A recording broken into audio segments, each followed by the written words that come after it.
કોઈ વ્યક્તિનું ભલું થતું હોય, કોઈ વ્યક્તિનું સારું થતું હોય, કોઈક વ્યક્તિનું કલ્યાણ થતું હોય તો તેના માટે બોલવામાં આવેલું જૂઠ, બોલવામાં આવેલું ખોટું વાક્ય પણ ભગવાન માફ કરી દેતો હોય છે.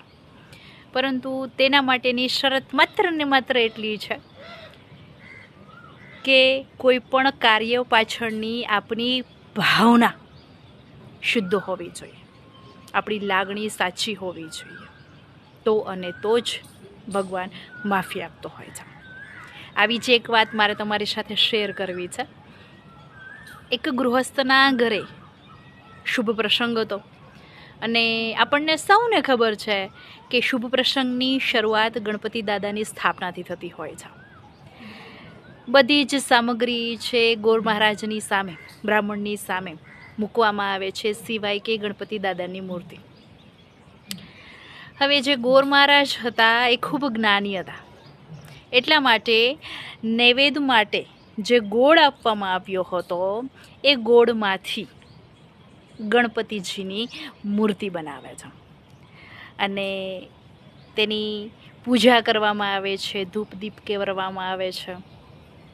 પૂજા સંપન્ન થાય છે. હવે સમય આવે છે નૈવેદ્ય ધરવાનો. નૈવેદ્ય લાવવું ક્યાંથી?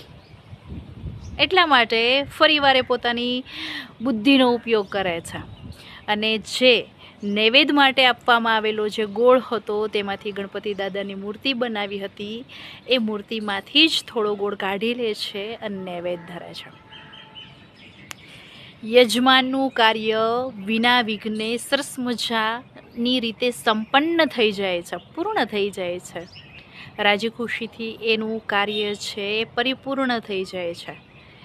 એના મનને પણ પ્રસન્નતા મળે છે કે ના, અમારા ઘરે જે શુભ પ્રસંગ હતો એની પૂજા સરસ મજાની રીતે પૂર્ણ થઈ ગઈ છે, કોઈ પણ સંકટ વિના, કોઈ પણ વિઘ્ન વિના.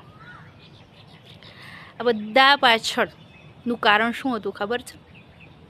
સાચી ભાવના, સાચી લાગણી. સારી રીતે કોઈ પણ કાર્ય કરવામાં આવે એ પણ કોઈ પણ પ્રકારના કપટ વિના, તો ભગવાન સાથ આપે છે, આપે છે અને આપે જ છે. અગાઉ કીધેલું એ મુજબ માત્ર તમારી લાગણી સાચી હોવી જોઈએ, તેની પાછળ શુદ્ધ ભાવના હોવી જોઈએ. અસ્તુ.